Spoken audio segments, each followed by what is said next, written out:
En tout cas, nga vraiment na évita na nga bato pona koka ba choc te. Hein, ya solo.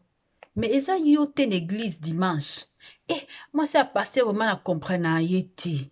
Hein, azani pi kuna te ya malunga te, makolo mike loko ya soso, mais alinga kolata ba leggings. Eh, yo moto koka ba choc te. Oshokaka baninga otala te. Mais okoka ba choc te. Oevita bato po koka ba choc te.